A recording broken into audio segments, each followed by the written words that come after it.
चौथा heli India शिखर सम्मेलन 2022। हाल ही में नागरिक उड्डयन मंत्री ने केंद्र शासित प्रदेश जम्मू कश्मीर में चौथे हेली इंडिया शिखर सम्मेलन 2022 का उद्घाटन किया। इस सम्मेलन का theme helicopters for last mile connectivity रखा गया है। क्या है शिखर सम्मेलन की मुख्य विशेषताएं? नागरिक उड्डयन क्षेत्र में उपलब्धियों की घोषणा करते हुए यह बताया गया कि देश में वर्ष 1947 से 2014 तक केवल 74 हवाई अड्डे थे, लेकिन पिछले 7 वर्षों में इनकी संख्या बढ़कर 141 हो गई है। जम्मू में एक सिविल एन्क्लेव बनाने का प्रस्ताव है और श्रीनगर के वर्तमान टर्मिनल का 3 गुना विस्तार किया जाएगा। फिक्शनल ओनरशिप मॉडल और हेलीकॉप्टर इमरजेंसी मेडिकल सर्विसेज यानी HEMS नामक पायलट प्रोजेक्ट विकसित करने की घोषणा की गई है। क्या है भारत के नागरिक उड्डयन क्षेत्र?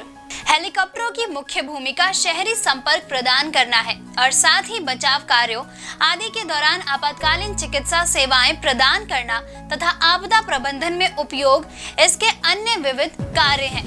भारत में नागरिक उड्डयन उद्योग पिछले 3 वर्षों के दौरान देश में सबसे तेजी से बढ़ते उद्योगों में से एक के रूप में उभरा है और इसे मोटे तौर पर अनुसूचित हवाई परिवहन सेवा में वर्गीकृत किया जा सकता है, जिसमें घरेलू एवं अंतर्राष्ट्रीय एयरलाइंस गैर अनुसूचित हवाई परिवहन सेवा शामिल है, जबकि चार्टर सेवा में operators, air taxi, air cargo सेवा शामिल है। वर्तमान में भारत दुनिया का 7वां सबसे बड़ा नागरिक उड्डयन बाजार है और अगले 10 वर्षों में इसके तीसरा सबसे बड़ा नागरिक उड्डयन बाजार बनने की उम्मीद है।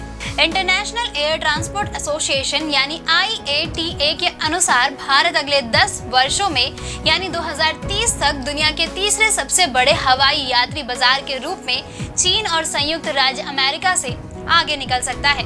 भारत में हवाई यात्रा से संबंधित अनुमान के अनुसार घरेलू यातायात वित्तीय वर्ष 2022 से 58.5% की वृद्धि के साथ 166.8 मिलियन तक पहुंच जाएगा और इसी क्रम में अंतर्राष्ट्रीय यात्री यातायात प्रति वर्ष 118% की वृद्धि के साथ 2.1 मिलियन तक पहुंच जाएगा। क्या है भविष्य?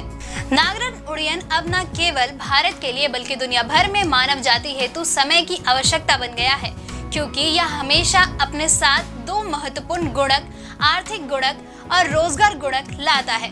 उद्योग के हितधारकों को भारत के नागरिक उड्डयन उद्योग को बढ़ावा देने वाले कुशल और तर्कसंगत निर्णयों को लागू करने के लिए नीति निर्माताओं के साथ जुड़ना एवं सहयोग करना चाहिए। सही नीतियों और गुणवत्ता, लागत तथा यात्री हित पर नियंत्रण ध्यान देने के साथ भारत वर्ष 2020 तक तीसरा सबसे बड़ा विमानन बाजार बनने के अपने दृष्टिकोण को प्राप्त करने के लिए अच्छी स्थिति में होगा। दोस्तों, अगर आपको हमारा ये वीडियो पसंद आया हो तो इसे अपने दोस्तों के साथ भी जरूर शेयर करें और अगर आपके पास हमारे लिए कोई भी सवाल हो तो इसे कमेंट में लिख के हमें जरूर बताएं।